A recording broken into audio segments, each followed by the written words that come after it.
Que bom que você está aqui. Que bom que você está nesse momento profético. Esse é o momento que impulsiona a nossa igreja. Esse é o momento que dá uma energia, traz uma nova unção, uma unção fresca para a nossa igreja, para a nossa liderança, para o nosso ministério. Sim ou não? Sim. Sabe como eu vejo um momento desse? Imagina um descampado. Você vê andando, correndo num descampado, de repente você se dá de cara com um muro de 3 metros de altura. Você sozinho. Como você vai fazer para pular esse muro? Você vai se pegar aqui e se jogar do outro lado? Não dá. Você vai se pegar aqui, não vai. Como é que você consegue passar por esse muro? Se alguém vier, não é? Fazer a cadeirinha, sabe o que é? Bota o pé aqui, ou então alguém em cima do muro te puxar. Isso é esse momento da igreja. Você está sendo alçado para o outro lado do muro. Alçado para um novo momento de fé. Alçado para o novo momento do sobrenatural sobre a sua vida. Sim ou não? Sim. Amém, amém. Graças a Deus. A palavra agora é a palavra. A direção para esse encontro é amar a Deus e fazer discípulos. Amar a Deus e fazer discípulos. Qual é o maior mandamento? Perguntaram para Jesus. Amar a Deus com toda a sua força, toda a sua alma e todo o seu entendimento. E ele continua. E o segundo mandamento é esse, é semelhante a esse. E ao teu próximo como a ti mesmo.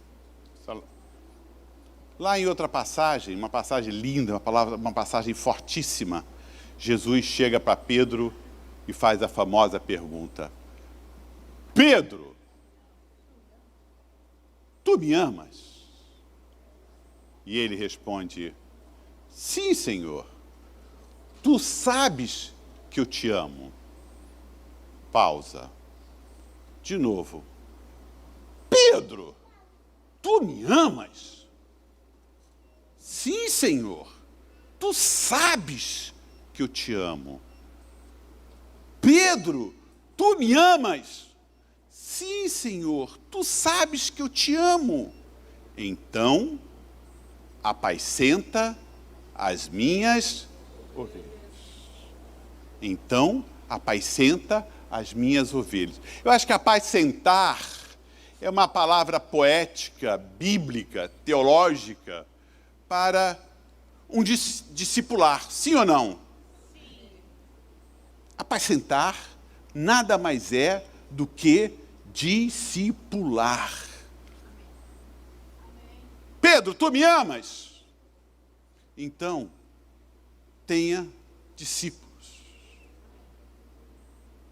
Jesus te pergunta essa manhã, fala o teu nome. Fala alto agora, fala o teu nome. Tu me amas?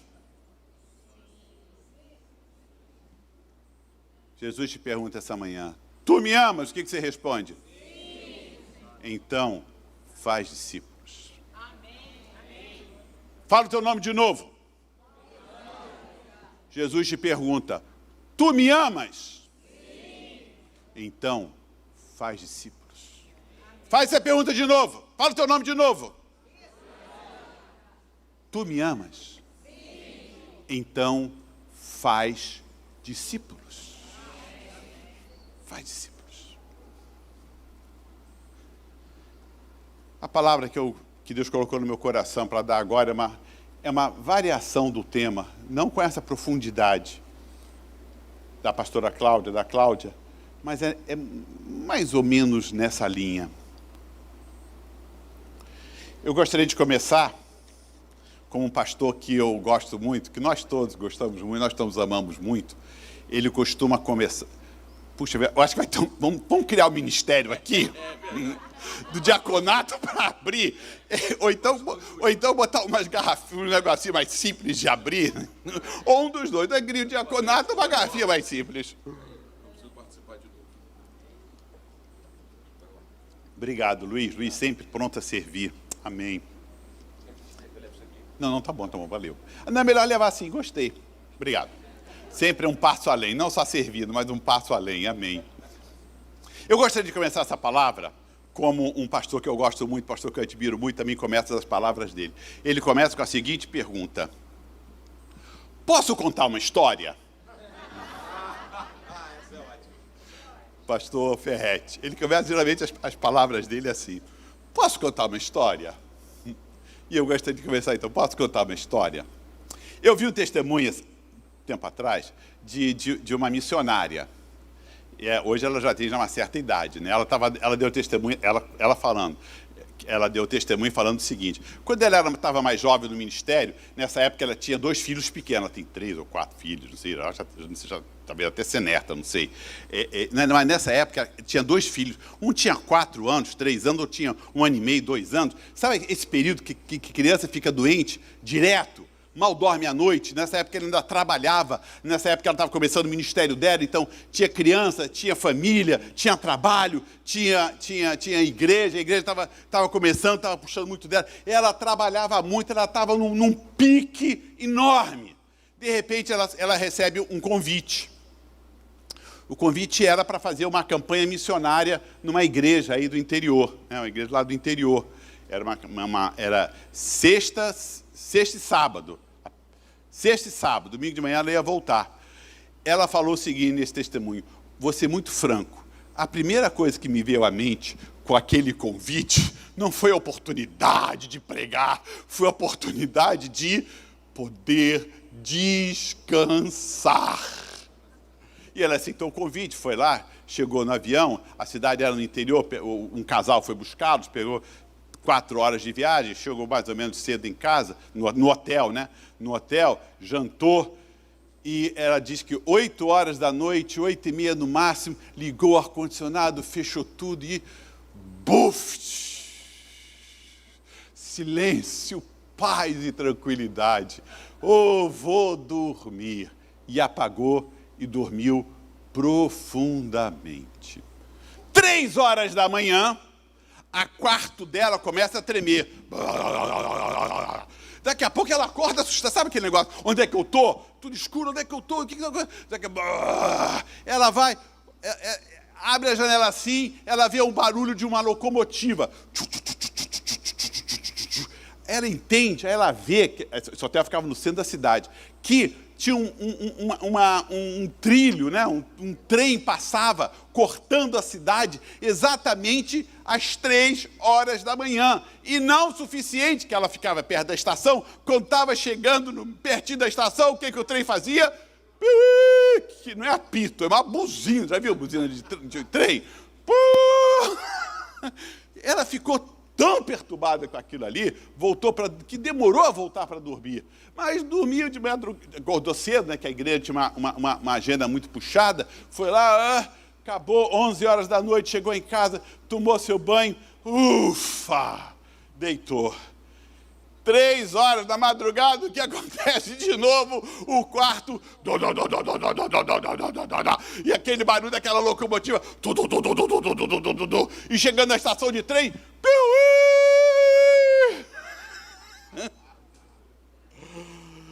mas ela dormiu de novo. Isso já era de sábado para domingo. Domingo de manhã o casal pega ela no hotel e leva para o aeroporto. 3 horas mais ou menos de viagem, e lá para as tantas sai a pergunta lá: e o que você achou? Você descansou? Que ela falou que estava muito cansada. Você descansou? Ela falou, ela abriu o coração, ela não resistiu. Olha, eu vou ser muito sincero, como é que alguém consegue descansar 3 horas da madrugada, passa aquele trem, e não é suficiente tremer o quarto todo, não é suficiente com aquele barulho daquela locomotiva, ainda me apita aquela buzina. Era um casal que estava levando. E ela, a mulher toma um susto, olha para o marido olha para ela fala: o trem! O marido fala: é o trem! Aí a mulher explica para ela: sabe o que acontece? Esse trem passa aqui há mais de 100 anos. Nós acordamos, nós nascemos e nos criamos e ficamos idosos, ficamos surdos até, ouvindo esse trem. Nós crescemos ouvindo esse trem. Talvez uma criança de berço, nos primeiros dias ainda acorde assustada, mas logo, logo ela vai se acostumar com o barulho do trem. Desculpe, nós esquecemos do trem. Esquecemos. Ficou normal. Um barulho, um tremor e uma buzina. Todos dormiam todos os dias e não se apercebiam mais daquele trem. A rotina, aquela coisa toda, virou algo muito comum, virou algo muito natural. Pode-se dizer até que virou um hábito do trem passar e eles não ouviam mais. Um hábito. Sabe o que é um hábito? A definição que eu vou dar aqui agora é você fazer sem sentir. Você fazer sem sentir. É ou não é? Menino! Nunca viu a mãe falar assim, tira o dedo desse nariz, menino, já está botando o dedo no nariz sem sentir. Sem sentir. As coisas se sucedem a tal modo que você não se apercebe mais. É quando aquela coisa que sai do coração e vem se alojar na razão. E a bem da verdade, nem na razão fica. Ela vai afundando e já fica já no inconsciente. Já entra no famoso automático, no famoso, já é um hábito mecânico.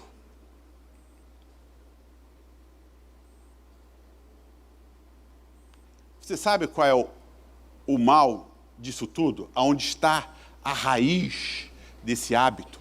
Aonde está a raiz desse problema? Falta de expectativa. Aquela cidade começou a ter um padrão de vida que não percebia mais o trem. Aquela cidade passou a se conformar com aquele barulho estranho, com aquele tremor do trem. Passou a se conformar. E isso é um problema muito sério. Por quê? As nossas igrejas podem também estar se conformando com o hábito de vir à igreja, de frequentar a igreja, de servir a igreja, de dar uma célula. Sim ou não? Sim. Isso é um perigo muito grande. Isso é um perigo muito grande. Quando você começa a se conformar com os padrões dessa vida, você começa a perder a boa, agradável e perfeita vontade de Deus para você. E qual é o gatilho? Expectativa. Expectativa. Você não pode perder a expectativa. E diz o Senhor, expectativa alta, expectativa grande. Interessante, se a gente não se policiar, nós sim vamos perdendo a expectativa. A própria definição de fé é expectativa. O que é fé?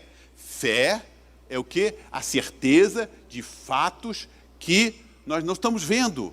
Fé é a convicção das coisas que nós esperamos. Isso é expectativa.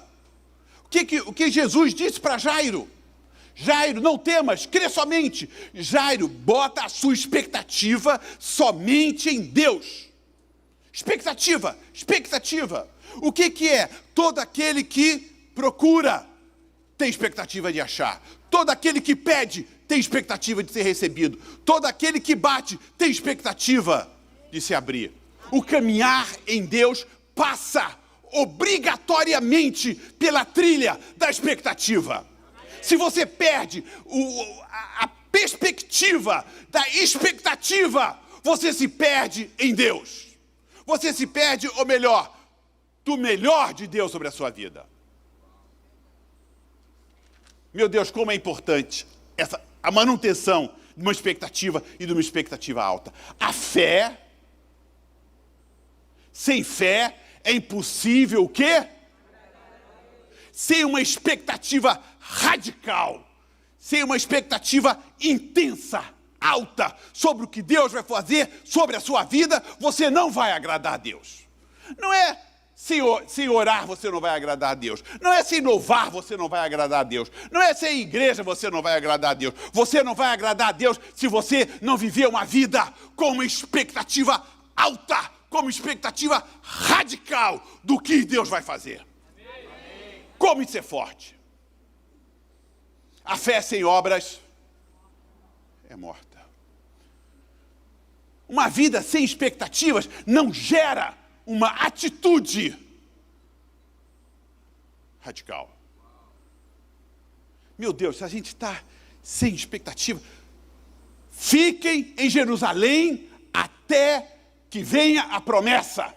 Eles estavam em expectativa alta. Eles ficaram, e ficaram, e ficaram. E por que ficaram? Veio Pentecostes. E sobre as 10 virgens? Mantenham lá o candelabro cheio de azeite. Porque Jesus vai voltar. O que é manter o candelabro cheio de azeite? Porque Jesus está voltando. Manter um nível de vida com Deus, de relacionamento com Deus, de caminhar com Deus, de fazer a obra de Deus, cheio, carregado de expectativa. Expectativa, expectativa, expectativa. Aí você entende o porquê daquela mulher hemorrágica.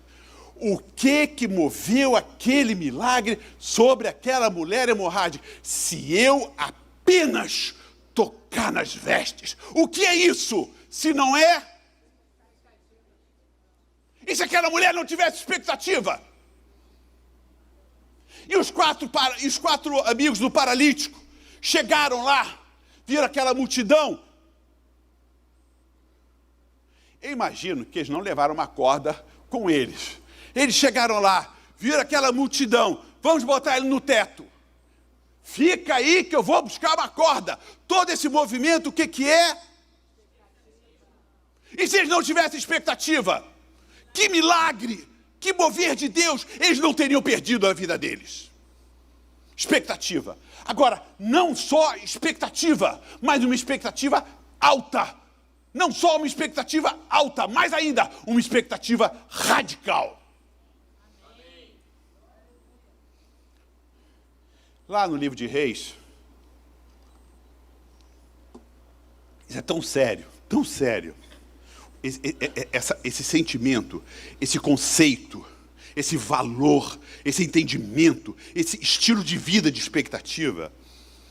2 Reis, você conhece a passagem? Não vou abrir por causa do tempo, vou contar a história que eu sei que todos aqui sabem.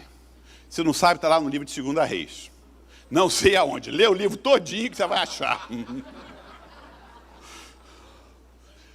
Eliseu já era idoso. Diz lá, esse capítulo, que ele já estava muito idoso. Diz os estudiosos que ele devia ter por volta de 80 e poucos anos. E ele estava muito doente, diz a Bíblia, uma doença que o levaria à morte. Ou seja, ele estava doente, ele sabia que estava doente, todo mundo sabia que estava doente. Inclusive o rei Joás, sabendo que ele estava doente de morte, foi lá fazer uma visita para ele. O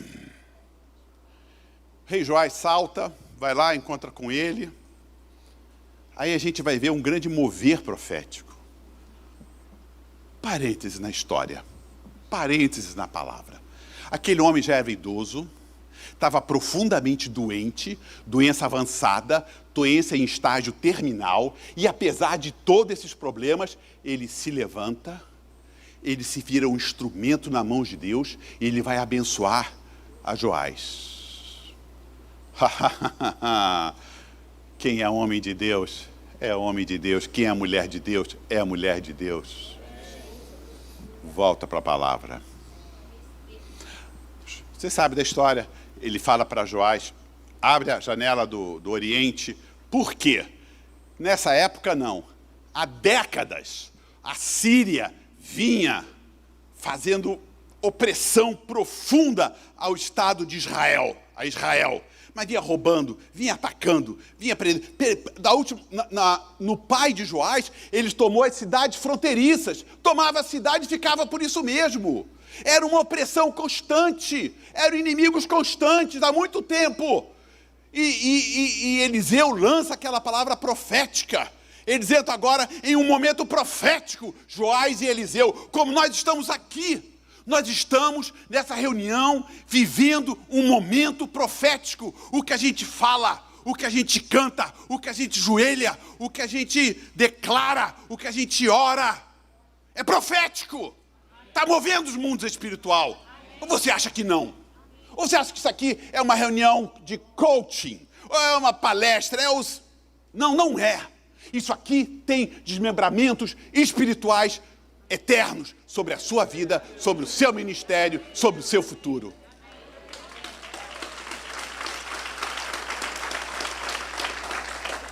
Ele se levanta, ele pega a mão dele, dá a volta em Joás. Joás pega um arco, ele puxa o arco, ele põe a mão sobre o rei, puxa o arco assim e lança para o Oriente. Imagino que ele deve ter cansado, a dor, tudo isso. Ele foi e sentou na cama. Imagina até, no meu imaginário, tá? Isso não está na Bíblia, não. Imagina até com dificuldade de falar, falando baixo. Joás, pega agora o resto das suas flechas e atira no chão. Joás, você sabe a história. Plum, plum, plum. Será que aquele rei, eu pergunto para vocês, será que aquele rei não estava entendendo o momento profético que ele estava vivendo? Será que ele não estava entendendo aquele profeta se movendo, aquele profeta declarando? Ele já caminhava há tanto tempo com Eliseu. Se acostumou inclusive com os sírios. Ele falou, você vai vencer os sírios. 3 flechas não são suficientes para você vencer os sírios. Você precisa de pelo menos 6 vitórias, 6 grandes vitórias sobre a sua vida. Não é para vencer, é para aniquilar. Basta de conviver com o inimigo, aniquilar. Basta de trem tremendo o seu quarto, fazendo barulho e buzinando no seu ouvido. Não é conviver, é acabar. Mas o que moveu, o que roubou a bênção de Eliseu? O mesmo que poderia ter roubado a bênção da hemorrágica, ou dos 4 amigos, ou do paralítico e seus 4 amigos. Falta de expectativa. Olha a palavra maldita. Tá tudo bem. Tudo bem nada. Tudo bem nada. Tá tudo mal. Você não pode chamar o que está bem, se não está bem, diante de Deus está mal.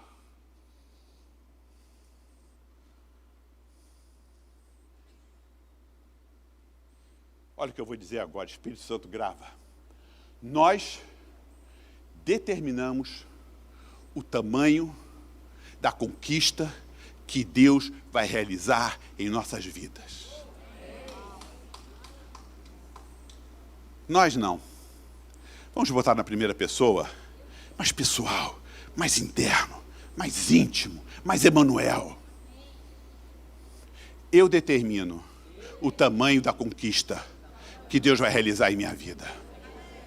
Fala agora pensando, alimentando cada palavra, devagarzinho. Eu determino o tamanho da conquista que Deus vai realizar na minha vida, que eu vou experimentar na minha vida. A tua fé te salvou. Quantas vezes Jesus não fala isso, né? De modo ou de outro. A tua fé te salvou. Você determina o tamanho do mover de Deus sobre a sua vida. E o que é esse determinar? Expectativa. Expectativa. Você está vendo como é forte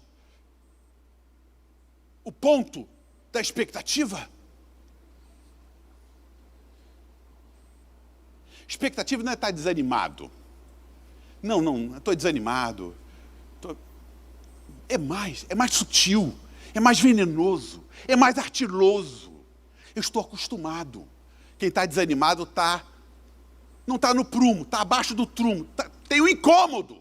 Mas aquele que está acostumado não tem incômodo nenhum. Convive pacificamente. Já declarou um armistício com aquilo que lhe faz mal. Convivendo. Quem Joás foi falar logo com quem? Eliseu. O discipulador de Eliseu, quem foi? O grande Elias. Elias falou 3 anos sem chover. Elias em uma nação totalmente idólatra.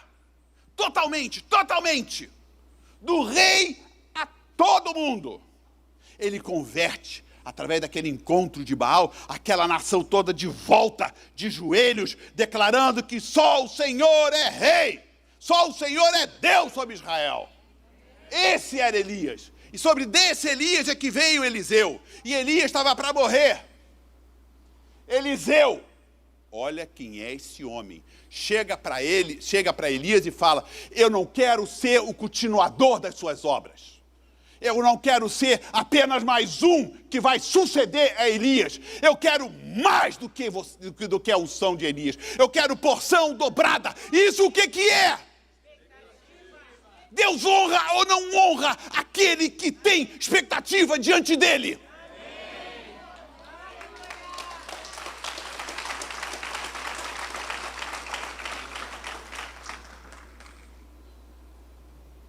Deus chega para Gideão, Juízes 6. Vou mostrar para vocês um tesouro quase que escondido na palavra de Gideão. Você pode botar para mim aí, por favor, Juízes 6. Eu acho que é Juízes 6:6. Vamos botar aí. Bota na NVI. Olha o que é a falta de expectativa. Os midianitas, a exemplo da Síria, há anos maltratavam o povo de Israel. Roubavam comida, roubavam animais, roubavam tudo. Só essa passagem rápida assim, ó. Por causa dos midianitas, Israel empobreceu tanto que os israelitas clamaram por socorro ao Senhor. Gente, por que precisava chegar aquele tanto? Pergunto, por que chegou aquele tanto? Por que precisou chegar aquele tanto? Por quê? Responde você.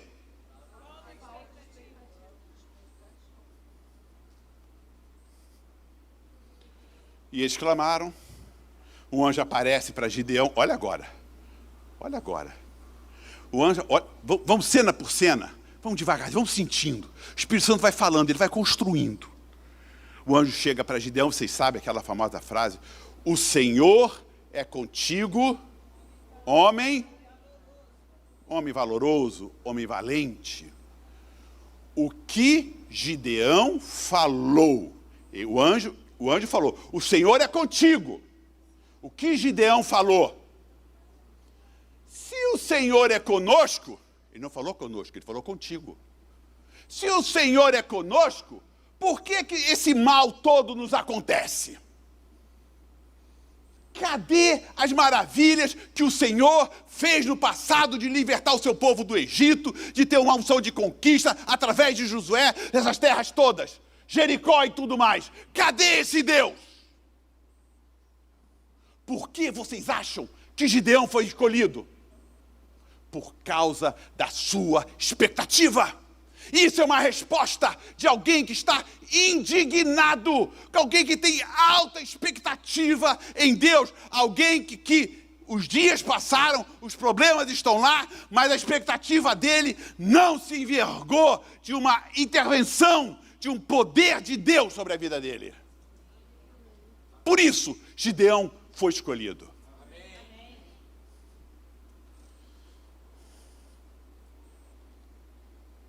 Eu trouxe esse flip chart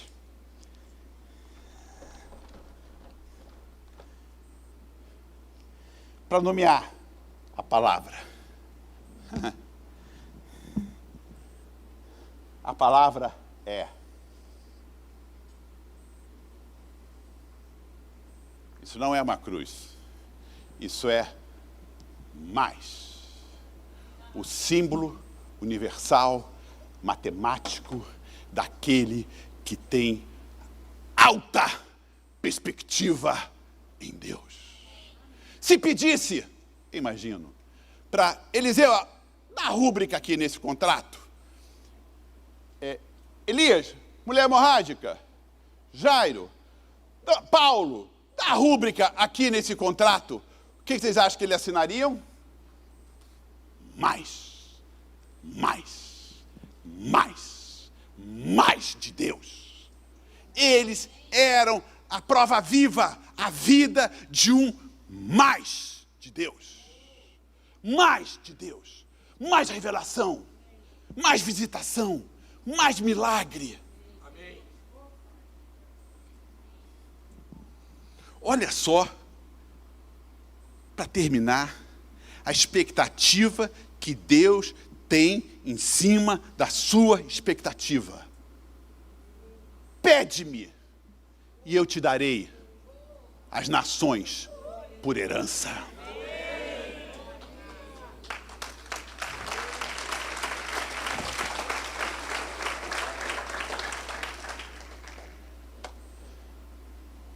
Terminar aqui, para aqueles que estão anotando, eu vou deixar um dever de casa para o Espírito Santo fazer com você. Eu não vou falar aqui. Essa eu vou deixar para o Espírito Santo. Para o Espírito Santo fazer. Você vai ler depois em casa, não aqui, em casa.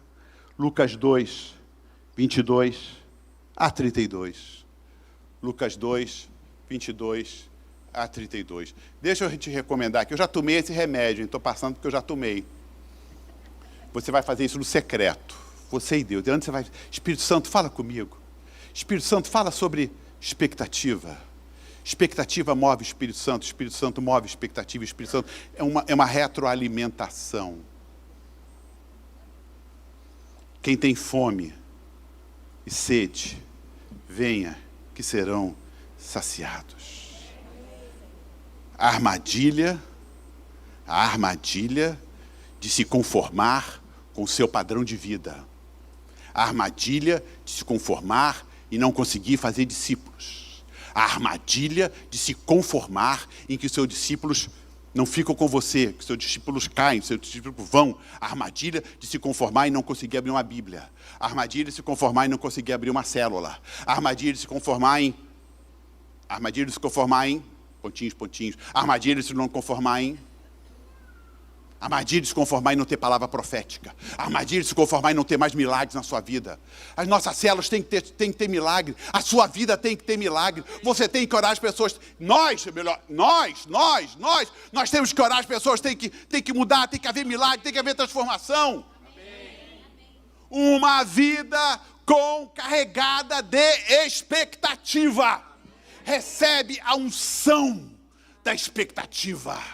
Todo aquele que pede, recebe, que procura, encontra e que bate, abre-se-vos-á. Essa manhã profética, Deus está derramando uma unção de expectativas altas.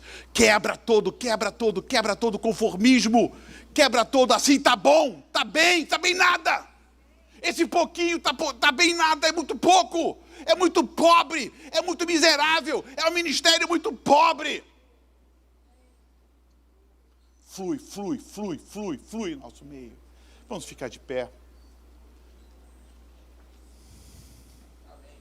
Espírito Santo.